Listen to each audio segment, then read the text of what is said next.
Hey everyone, it's Ryan and Janet from BoldFit. Another Saturday has come to pass.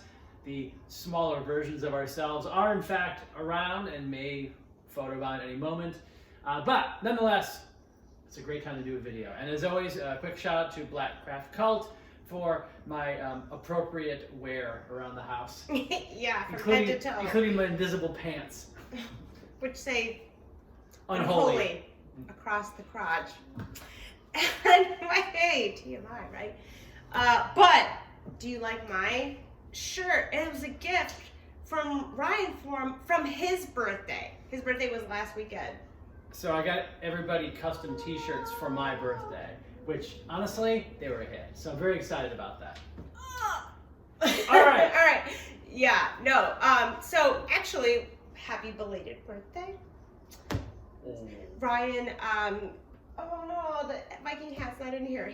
I'm not wearing the hat. He got part of his gift last week, but there's another part that's coming still, and I will be sure to videotape the opening of it as well as pictures and reactions. So the last one was a Viking helmet. I can only assume it's a larger, more demented, and articulate Viking helmet. Okay. So, all right.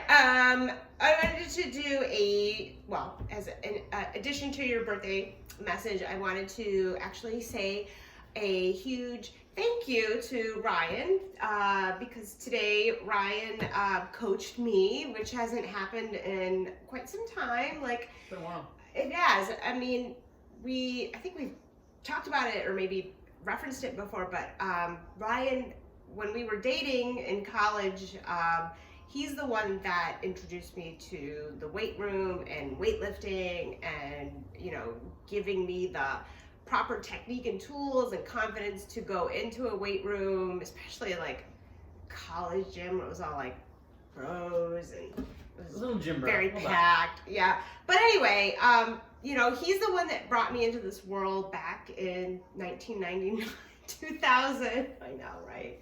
And I haven't looked back since. I love it. So he used to do a lot of coaching, right? He taught me how to do it. And then even what I already knew, I would definitely depend on his intellect and expertise in creating the workout. So I did a lot more weightlifting back then.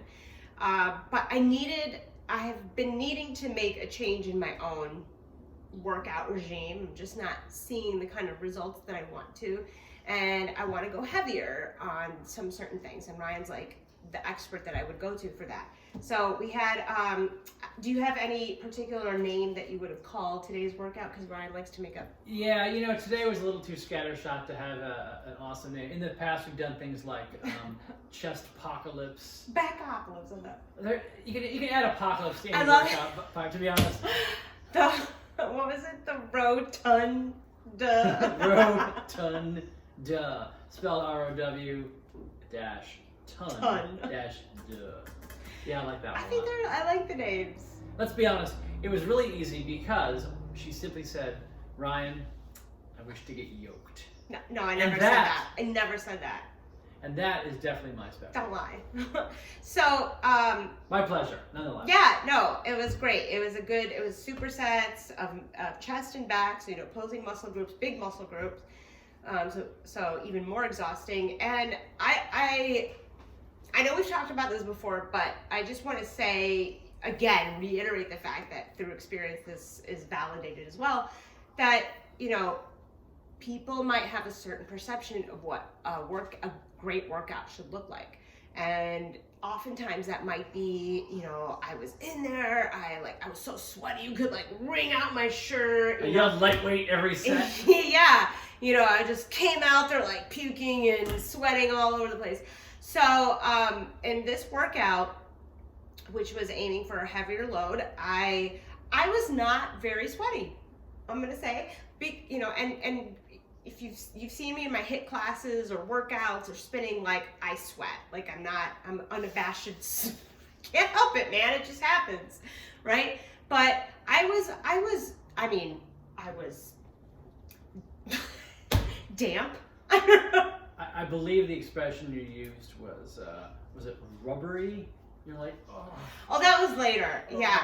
Just run right. Yeah, my arms by the end were just, it was like I was fighting against gravity. You know, you get that noodly jello feeling when you're done like really heavy stuff. But having said that, you know, that is never going to, that's not a good whole picture, right? It's not completely indicative of what might be, could be, whatever. So it was hard. It was heavy. It was disciplined, and by the time we were finished, I didn't even realize it until we were like right around the end, and then definitely at the very end, I was wiped. I felt like I'm not even sure I can drive home right now. I'm so tired, and it kind of just like it hit me like a wave. You can just sleep in the parking lot. That's cool. I almost did. Naomi, okay, careful, don't knock on the camera. So I was actually thinking, though, it leads to another aspect, not a topic we need to go into any big detail that we kind of had before, which is accountability. So from Janet's perspective, what does a workout look like is a great topic. You know, does it look like it just demolishes you? Are you super sweaty? Is your heart rate at the entire time? Wait, that's mine? Yeah. Well, that was your initial kind of statement, right? And I guess my statement would be, not like it's mine. Janet is a trainer, and quite frankly, is more knowledgeable than I am. But sometimes it's great to have somebody else pushing you. For one thing, it gives you a little different angle to look at. Yes. You might, on your own, not come up with that exact kind of structure, which is to say would be unique for you, which is to say you've changed things up. And changing things up, there's scientific evidence that, in fact, that is a great way to cause either gains in strength or fitness in general. So, a couple different things were accomplished. And my pleasure. I used to remember quite fondly us working out together in the old days. So. Yeah, and it like I got home and I was knocked out. Like I'm so tired. I'm sure I'm going to be feeling it tomorrow too. So I just, you know, again, intensity, hard, heavy workouts, whatever, you know, they look differently. They're not all looking the same. And I think that today just really like validated it, as well as giving me the opportunity to have like somebody who knows what they're doing, can spot me, to go through something I don't really do a lot of anymore, to be honest. I do heavy lifting and HIIT and all that, but not like straight, more like bodybuilding kind of workout. So I missed it. Yeah, so stay tuned, because I think we're going to try to incorporate at least some of that into Janet's ongoing workouts. It shouldn't be a dominant feature. It shouldn't be every day, but you know, it's one of those things that has value, so we'll do it, and I'm happy to be part of it. So it also distracts me from my own sort of monochrome views of how I work myself out. So because I know Janet will bend my perceptions. So on to the initial topic for today. So one of my most wonderful clients, Stephanie Sinks, shout out to her, actually gave me a topic for us to discuss tonight, which I thought was really good, and that would be around motivation and discipline. Like, are they mutually exclusive? Are they mutually inclusive? Do you need one to have the other? Or what does it mean when it comes to fitness? Is it better to be motivated or to be disciplined? Or is there no better necessarily? It's a big question.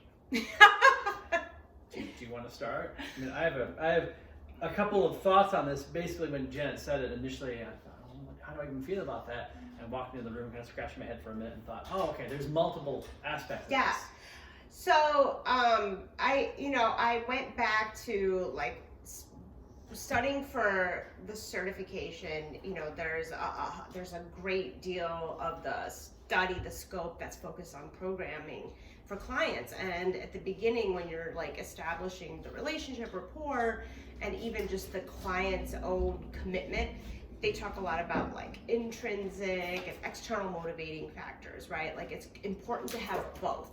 The more you like something, some activity, some function, whatever, the more likelihood that you're going to keep doing it, right? So if you're trying to convince yourself to be a runner and you're not, like, it's not the end of the world. Like, you just don't like running. There's so many other things you can do. as well as external, right? So not only having something that motivates you internally to keep going, but like having support outside of that is very helpful too. I mean, that could be just like Gabe. So there's quite a show going on in the background here. That's why I'm eyeballing the corner. He's like stealthily trying to crawl under. You know, like having a friend, a partner, somebody that, you know, maybe just continues to give you like the support and love and compliments and, you know, show a lot of positivity for the effort that you're putting in. And I think that is very validating and important as well. Or a workout partner whereby when they show up, you know you'll show up. That used to be the greatest thing on earth, right? Actually, yes, totally. I mean, even when I worked out in college, and you know, it was with your buddies, with my fellow gym bros, you know, if they were going to show up, I knew I was going to show up, and because if I didn't, no, first of all, you make fun of whoever doesn't show up.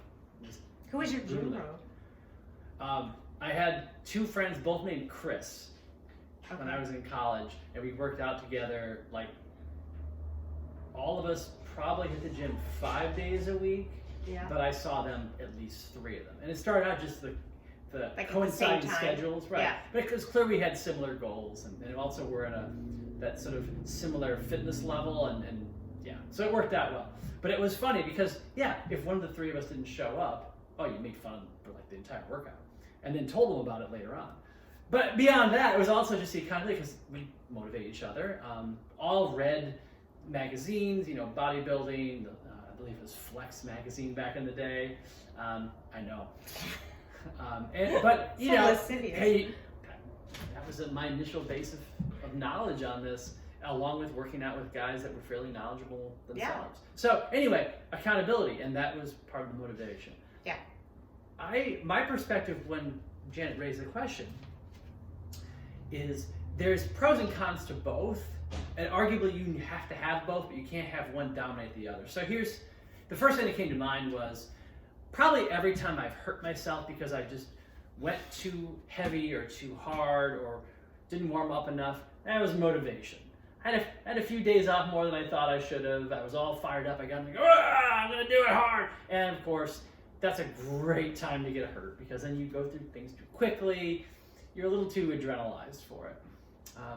But especially for me, I don't know how disciplined I really am because I'm actually very motivated to work out. And that means I like to do it and will keep doing it. Therefore, it's sustainable. Mm-hmm. The discipline aspect, that's where I, especially with my clients, harp on, okay, have short and mid and long-term goals, and also stay on the plan. Yeah. Because when you break the plan, that's when things will go awry. And that's almost always when they seem to go awry for me. So yeah, I think that's an important point. I was chatting with Brian Young, who's the owner of the Fitness House and his own personal training business the other day. And he, you know, we were, you know, because trainers talk about experiences that they have between each other. And he said, like, one phrase I think is very important is you need to trust the process. You know, it's not going to be a quick fix. It's not going to be and necessarily meeting an ideal number of some sorts. But there is a process that you will go through depending where you are in your life, your fitness level, blah, blah, blah. You know, you're going to see different things. So, veering off, trying to find maybe like a shortcut usually is like what Ryan said. If you're not experienced enough, you know, you're probably going to at the the least, you know, you could be putting yourself in a lot of potential harm or injury. And on the other side of the spectrum, you're just not really getting much out of it. Right? You're just going through the motions. Yes. Yeah, and the discipline thing's interesting because, you know, I have records that go back to the 90s of my workouts. Sick. Well, but cool at the same time. Sure. And I plan them ahead too, at least a month, because I'm trying to go through these macro cycles. So I want to get stronger sometimes. Other times I want to get faster, or I want to become more mobile. That one's not usually in my goal list, but it should be. That's terrible. We just talked about this today. So the discipline gives me the plan and make sure that I'm not just going full on the exact same way every time. But the motivation, first of all, is the hardest part is usually just starting the workout individually. The motivation gets you there, and the motivation also keeps you engaged. So I feel like there has to be a dance between the two. If one over dominates, discipline can really kill the love of exercise if it's overbearing. Yeah, and you know, like there's a few ways you could look at the situation. Like I would even say, you know, is this discipline or is there motivation? I don't know if it's necessarily just one or the other, but you know, before you even get to the workout, like if you're already thinking about maybe it's that day, or maybe you get to a week or a month, however you're like, you know, going through what you're about to do, even if you're training with somebody, you know, like, okay, I'm going in and getting trained, you know, I wonder what it'll be today. Like just thinking about it, right, is already like a motivating factor, because the whole thing is that when you get to where you're going, if you're going to a gym still, or even if you're showing up on Zoom, like you've already like mentally brought yourself to this spot. So do you do that? Do you think and visualize up front? Yes. I've heard interesting takes on this from pretty experienced and honestly successful athletes. Some who very much are like, I don't like to think about it beforehand. I write it, and then I wake up first thing in the morning and I go do it. Because if I did have time to think about it, I might talk myself out of it. For me, I'm visualizing it throughout the day. Today I'm going to do heavy squats. I start thinking about already where I'm going to put my knees when I'm eating my breakfast. And honestly, that's my process. I'm not saying that because there's clearly successful people who don't do it that way. But there's my motivation. By the way, that's also why I get myself in trouble. Because, of course, then if the workout, some days you're tired. You get in there, even though you're motivated, you just don't have much snap. You don't have a lot of spark. And you're annoyed and frustrated. So what do? Something stupid. Yes. But you could flip it into a good thing, right? So stick to the plan. But the way, you know, Stephanie was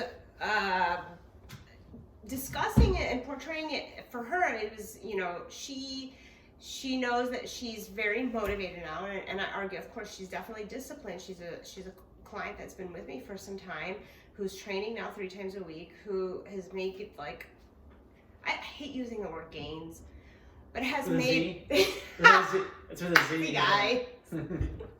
But there's like this huge spectrum of different progressions, right? It's measurable in many different ways.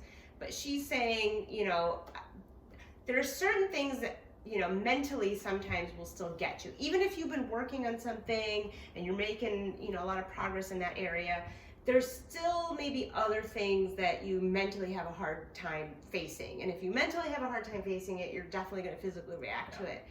And so it happened, you know, there was an event where there was just talking yourself out of it.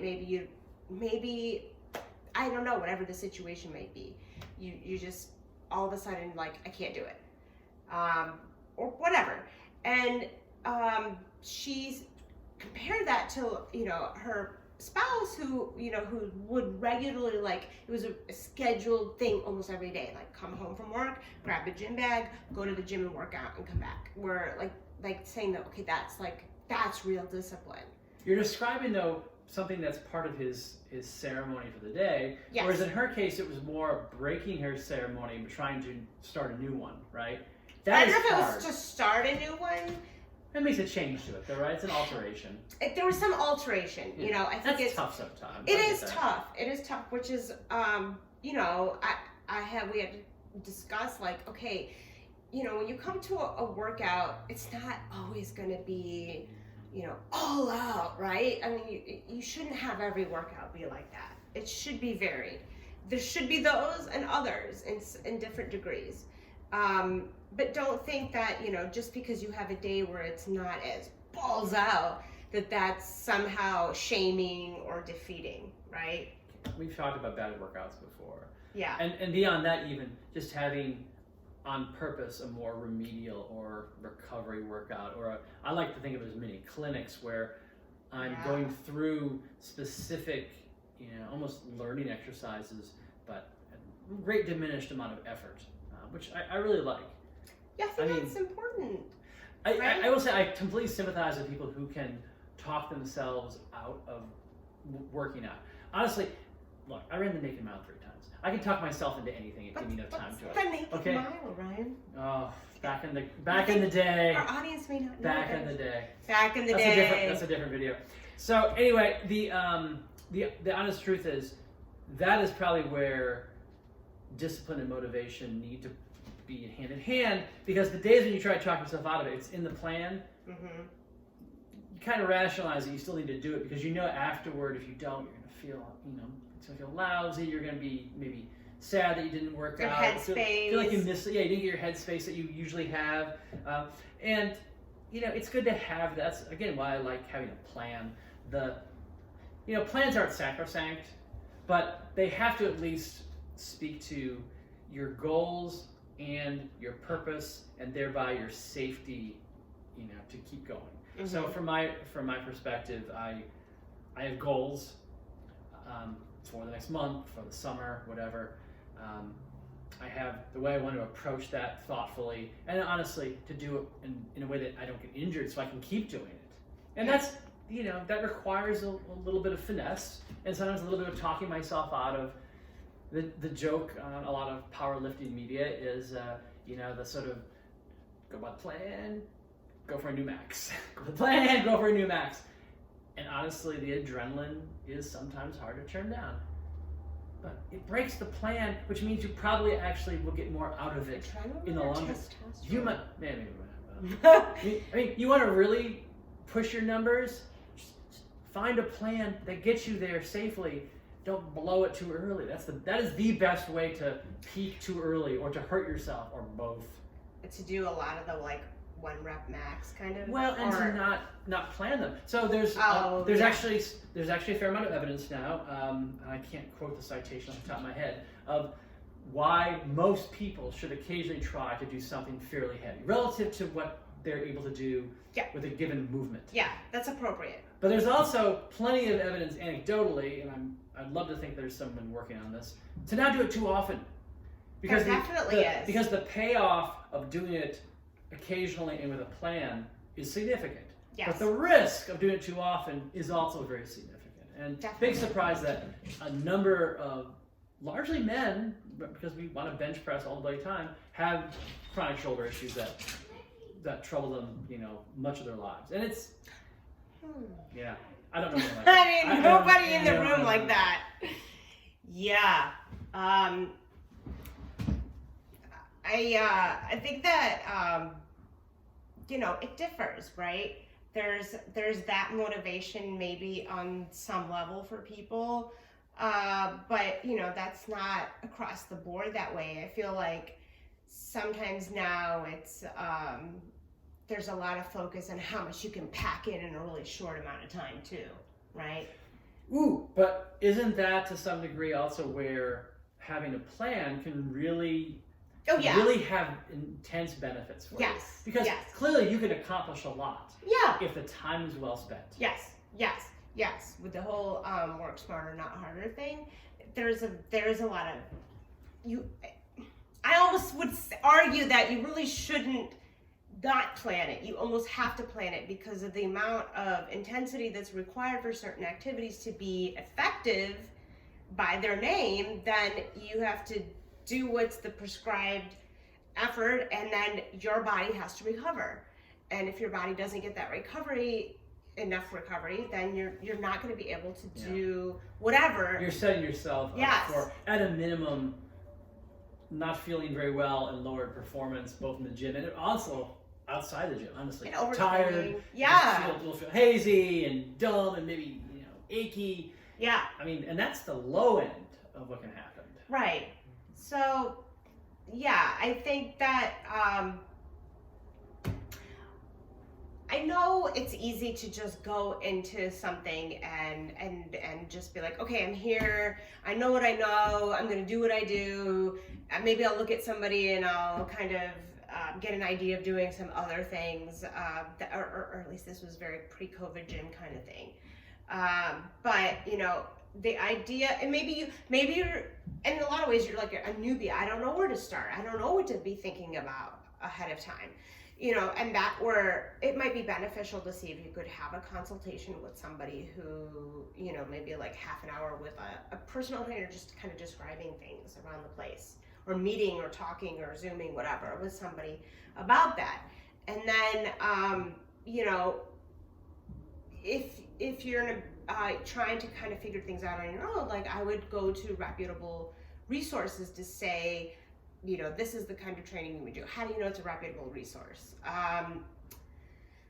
It's a good question. I think you have to really do your research on a certain topic to make sure that you're seeing enough of the information, not just from specific individuals, but bodies of medicine or sports academy or whatever. I mean, there is a lot of research in physiology and sports medicine. Oh, yeah. It's not just a bunch of dudes with no shirt on talking about their game. I mean, honestly, there are actually a few that read the research pretty closely and make very smart commentary on it. I know, actually, I think it's actually more and more so because we know so much more now and the access to information that people who are very, very serious, people, whatever gender, it doesn't matter, they really are paying attention to the science because they don't want to waste their time doing something that's just ridiculous.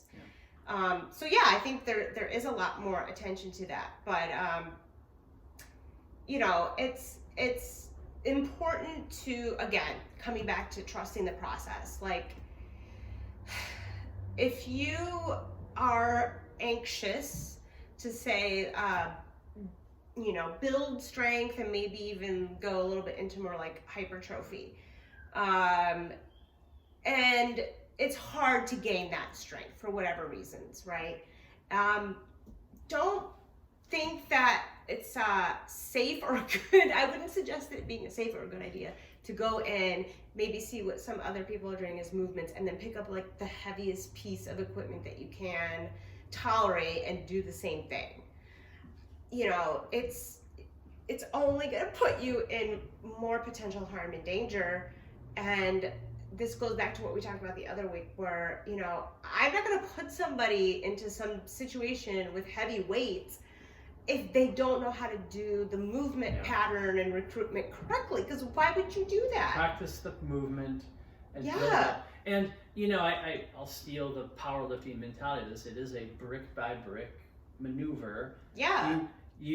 Small incremental gains over a very long period of time, whatever the sport or discipline, that is the way to move. Yeah. Because, big surprise, rushing it in any respect has a significant other side to it. There's essentially that debt comes due. Yeah. So I'm eyeballing at 27 minutes. Oh shoot. I think we've said quite a bit of good stuff though on this. So, yeah. And also talk about our t-shirts, which is also really important. Yes, and we had to make up for your birthday. Yeah, that's cool. All right, so you know the rules. And rule number 1, please click on the like button. If you haven't subscribed already, please subscribe. Of course, every week we'll have some new ludicrous thing to talk about. We may even talk about our t-shirts tomorrow. I'd like to.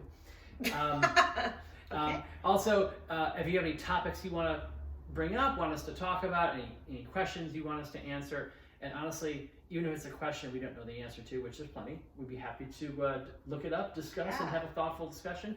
Even if the question is, what kind of cool medieval helmet should Ryan buy? That is a valid comment.